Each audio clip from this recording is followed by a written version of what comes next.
Hello friends, this is Pallavi. CDP with Pallavi ma'am में आपका स्वागत है। जैसा कि आप देखिए 2 जुलाई 2026 है आज, और यूपीटीईटी का पहले जो पाली है उसका पेपर हो चुका है। इसमें हमने जो सीडीपी के 30 प्रश्न देखे हैं, वो इन प्रश्नों को देखकर ऐसा लग रहा है कि जो भी अब तक का ट्रेंड था रटा रटाया, ये उनसे अलग है और समझ पर आधारित है। सारे प्रश्न लगभग वही बोध आधारित हैं, ना कि जो थ्योरीज हम रटते आए और जो भी हम परिभाषाएं रटते आए, इन सब से इतर। मैंने हमेशा कहा है सीडीपी में समझ जो है बोध हमेशा भारी पड़ जाती है रटने पर। तो चलिए देर ना करते हुए देखिए, हम 30 प्रश्नों को देखेंगे, उसके उत्तर और उनकी व्याख्याएं। पहला प्रश्न है, घर और स्कूल के माहौल से प्रभावित अधिगम इन बातों को उजागर करता है: केवल अनुकूलन, प्रतिवर्त नियंत्रण, पर्यावरणीय कारक, आनुवांशिक निर्धारण, वाद। तो जैसा कि यहाँ देखिए घर और स्कूल के माहौल की बात की गई है, तो घर और स्कूल जो आता है वो आता है आपके पर्यावरणीय कारकों के अंतर्गत। आगे चलेंगे हम। दूसरा प्रश्न है, किशोरों को स्वायत्तता की आवश्यकता होती है। किशोर, जैसा कि हम जानते हैं, किशोरावस्था जो अवस्था होती है, तूफान और तनाव की अवस्था होती है, फीलिंग ऑफ रिवोल्ट होती है। तो इसमें बच्चे क्या चाहते हैं? किशोर स्वतंत्रता चाहते हैं। फीलिंग ऑफ रिवोल्ट इस उम्र की सबसे बड़ी विशेषता है। बहुत ही सरल प्रश्न पूछे गए हैं, जिसने भी समझा होगा वो आराम से इसे कर ले गया होगा। चलिए अगला प्रश्न देखते हैं। आधुनिक कक्षाओं में शिक्षक की भूमिका मुख्य रूप से इस प्रकार की है। मैंने अपने हर एक वीडियो में कहा है, शिक्षक यानी स्टेज के पीछे, बच्चा यानी बैकग्राउंड में, बच्चा जो है वो स्टेज के फ्रंट में और शिक्षक है पीछे। यानी कि शिक्षक जो होगा वो क्या है? सुविधा करता है, फैसिलिटेटर है, हमेशा बैकग्राउंड में रहेगा, जेडपीडी देगा और पूरा का पूरा काम जो है बच्चों को स्वतंत्र वातावरण देगा, बच्चों को विकसित होने के लिए। आगे चलते हैं हम। आसान से कठिन की ओर बढ़ने पर जोर देने वाला शिक्षण सिद्धांत इसका समर्थन करता है। जैसा कि हमारे शिक्षण सिद्धांत हैं, हम सरल से कठिन की ओर आगे बढ़ते हैं। तो सरल से कठिन में जब हम बढ़ते हैं तो क्या होता है? यह दंड नहीं, मौन नहीं, स्मरण नहीं, संज्ञानात्मक सहारा है। एक हेल्प मिलती है, कॉग्निटिव हेल्प मिलती है बच्चे को जब हम आसान से कठिन की ओर बढ़ते हैं। तो कभी कभी उत्तर जो हैं हम अन्य विकल्पों को देख करके चुनते हैं, तो अन्य विकल्पों को देख करके ही हम उत्तरों का चुनाव करें। अगले प्रश्न में चलते हैं। अवधारणा मानचित्रण जैसी शिक्षण रणनीतियां को बढ़ाती हैं।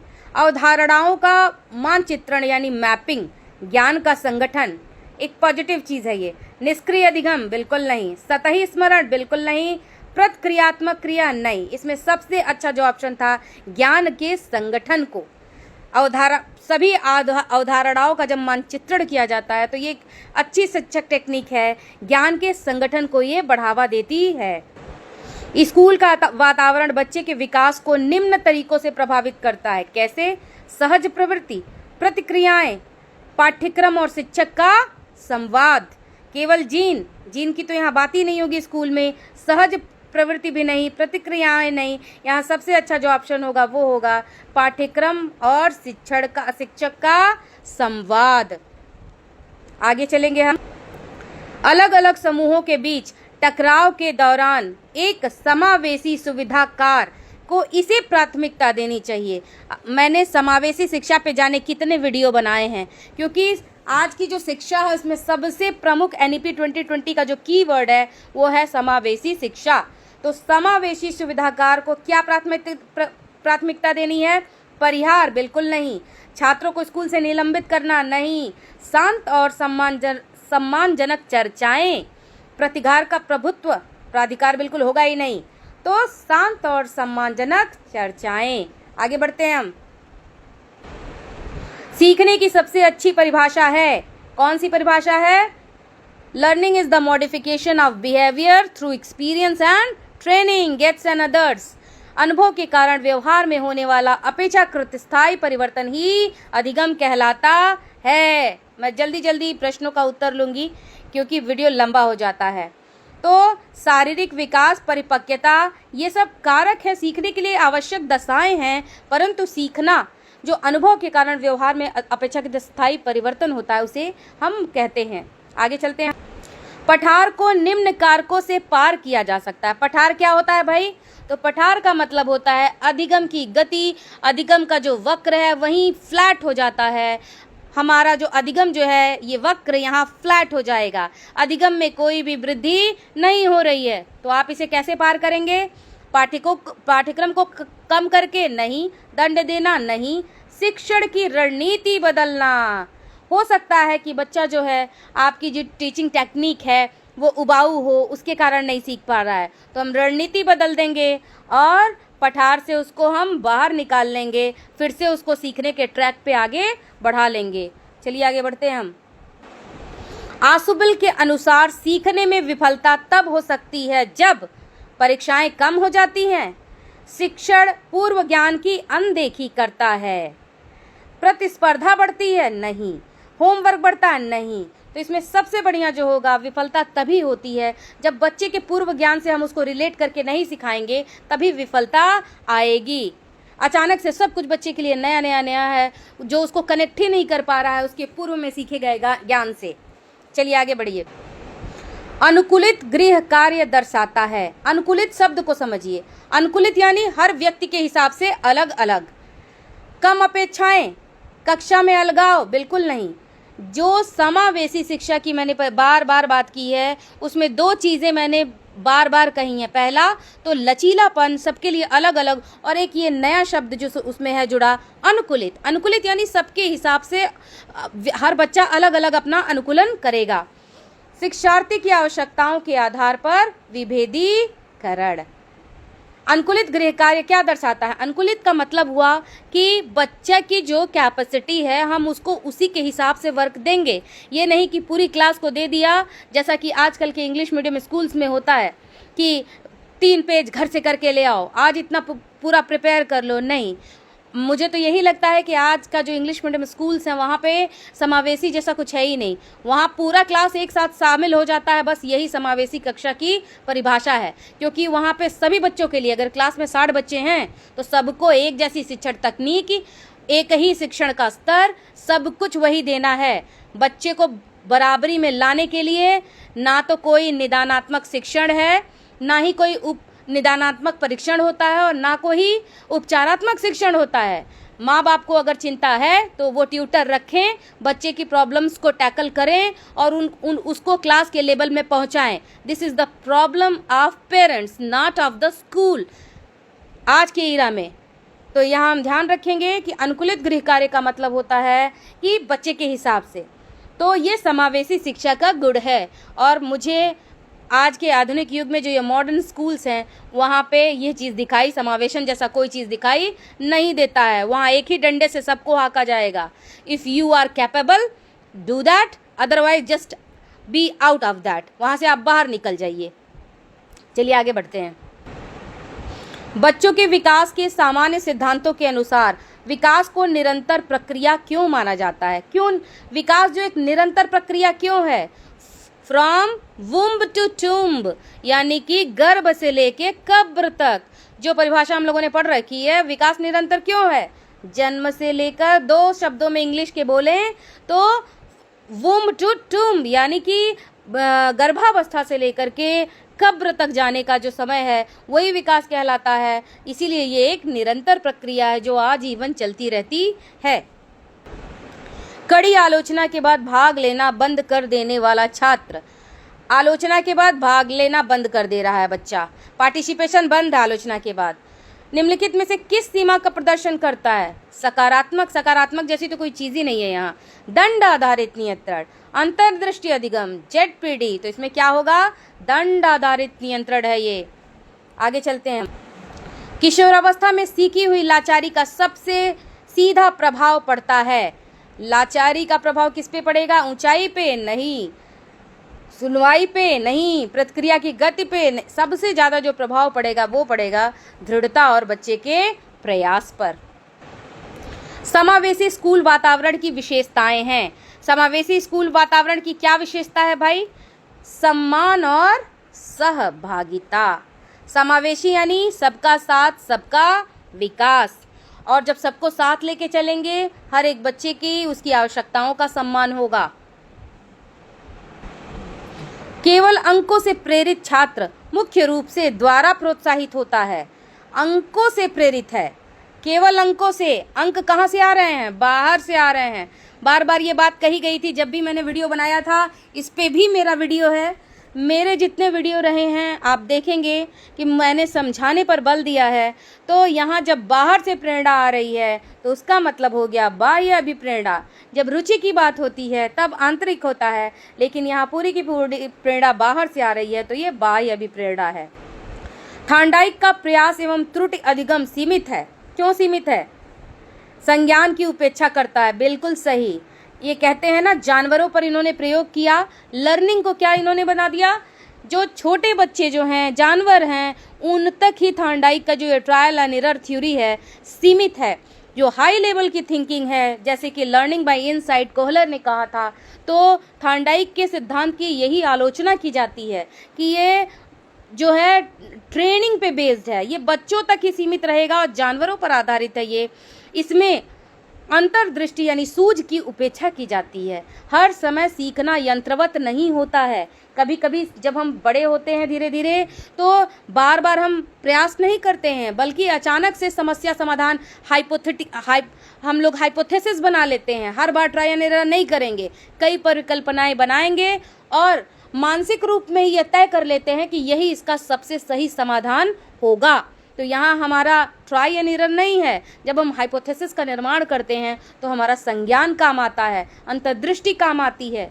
तो थार्नडाइक के नियम की यही सबसे बड़ी त्रुटि है कि ये संज्ञान की, अंतर्दृष्टि की उपेक्षा करता है, यानी ए ऑप्शन सही होगा। पढ़ने की खराब आदतों के कारण असफल होने वाले किशोरों में इस चीज की कमजोरी झलकती है। खराब आदत है पढ़ने की और उसकी वजह से क्या हो गया? असफल हो गया। तो क्या कमजोरी है इनके अंदर? खराब आदत है, अनुशासन है नहीं, आत्मनियमन है नहीं। तो यहाँ पे सबसे सटीक इसका उत्तर होगा आत्मनियमन। चलते हम आगे। इक्विटी समानता से अलग है, क्योंकि इक्विटी का मतलब है, याद कीजिए मेरा वीडियो, मैंने कई वीडियो में इक्विटी और इक्वालिटी की बात की है। समानता का मतलब होता है सबको एक जैसा स्टूल, और इक्विटी का मतलब होता है सबको उसकी हाइट के हिसाब से स्टूल। जो नाटा है उसको लंबा स्टूल, जो लंबा है उसको स्टूल की ज़रूरत ही नहीं है। तो यहाँ पे एक समान निर्देश बिल्कुल नहीं, प्रतिस्पर्धा नहीं, वही इलाज नहीं, जरूरत के आधार पर निष्पक्ष सहायता। चलिए आगे बढ़ते हैं हम। मेरे वीडियोस आप देख लेंगे, वो सीटेट के लिए भी, यूपी टेट के लिए अधिकतर रटने पे आधारित प्रश्न रहे हैं, लेकिन इस बार ट्रेंड बदल गया है। तो इसलिए आप मेरे वीडियोस अगर जा रहे हैं तो एक बार ज़रूर देख लेंगे, जिसमें मैंने हर एक की पॉइंट समझाया है। अनुकूलित शिक्षण अधिगम सामग्री, यहाँ ध्यान दीजिए, यहाँ अनुकूलित, ये अनुकूलित जो है ना, ये व्यक्ति विशेष की आवश्यकताओं के हिसाब से है, अनुकूलित है, यानी कि हर व्यक्ति के हिसाब से अलग अलग। टीएलएम की आवश्यकता इसलिए है। तो अनुकूलित शब्द को अच्छे से समझ लीजिए, कल जो भी पेपर देने जा रहे हैं वो इस शब्द को समझ लें कि अनुकूलित शिक्षण अधिगम सामग्री की आवश्यकता क्यों है। शिक्षार्थियों की आवश्यकताएं भिन्न भिन्न होती हैं, इसीलिए हम अनुकूलित शिक्षण सामग्री का प्रयोग करते हैं। हो सकता है ए बच्चे को जो नीड है वो बी बच्चे को नहीं होगी। अगर किसी बच्चे को उसकी आई साइट कमज़ोर है तो उसका टीएलएम जो होगा, हम जो बच्चा अगर मान लीजिए क्लासरूम में अंधा है, उसकी ब्लाइंड है, तो उसका टीएलएम जो होगा हमारा अलग होगा। तो यही कहलाएगा अनुकूलित शिक्षण सामग्री। अनुकूलित शिक्षण सामग्री इट मीन्स दैट कि बच्चे की जो नीड है उस हिसाब से टीएलएम की व्यवस्था करना। पूरी क्लास के लिए एक जैसा टीएलएम समावेशी कक्षा में नहीं हो सकता। मैं अन्य प्रश्नों के ऑप्शंस को नहीं देख रही हूँ, क्योंकि जहाँ पहले ही मुझे उत्तर मिल जा रहा है मैं वहीं रुक जा रही हूँ। आगे बढ़ते हैं। किशोरावस्था में भावनात्मक परामर्श मुख्य रूप से कम करता है। अगर हम किशोरावस्था में, हम जानते हैं तनाव तूफान की अवस्था है, बच्चा इस समय रिवोल्ट की मूड में रहता है, माँ बाप की सुनता ही नहीं है। तो अगर हम उसकी काउंसलिंग नहीं करते हैं, उसको इमोशनल सपोर्ट नहीं देते हैं, तो उसके अंदर क्या होता है? सबसे बड़ी चीज़ जो इस उम्र में पैदा होती है वो होती है चिंता और भ्रम। आगे बढ़ते हैं हम। एक कक्षा 7 का छात्र सामाजिक चिंता के कारण समूह कार्य से बचता है। सबसे समावेशी रणनीति होगी। समावेशी शिक्षा पे मैंने बहुत जोर दिया था, मेरे बहुत सारे वीडियो समावेशी शिक्षा पे हैं। समावेशी शिक्षा के लिए क्या रणनीति होगी? बच्चे को सार्वजनिक रूप से आलोचना? नो। तुरंत भागीदारी के लिए मजबूर करें? नो। छात्र को स्थायी रूप से छूट दे दो? नहीं। सहपाठियों के सहयोग से धीरे धीरे भागीदारी को बढ़ाएं। अगर कोई बच्चा फ्रंट पे नहीं आ रहा है क्लास में आपके, तो उसको जबरदस्ती आप आगे नहीं ले जाएंगे। हम उसको वो परिस्थितियां देंगे, उसको प्रमोट करेंगे कि वो आगे आए, उसको वो कंफर्ट जोन देंगे, स्कैफोल्डिंग देंगे कि तुम आगे आओ, प्रोत्साहन देंगे उसे हम। सुकरात की शिक्षण पद्धति मुख्य रूप से निम्नलिखित को बढ़ावा देती है। शिक्षण पद्धतियों पे मैंने एक चार्ट साझा किया था, उसमें लिखा हुआ था सुकरात क्या करते थे? घूम घूम के लोगों से प्रश्न पूछा करते थे, इसीलिए उनको जहर का प्याला दिया गया था। तो सुकरात की जो शिक्षण विधि थी वो क्या थी?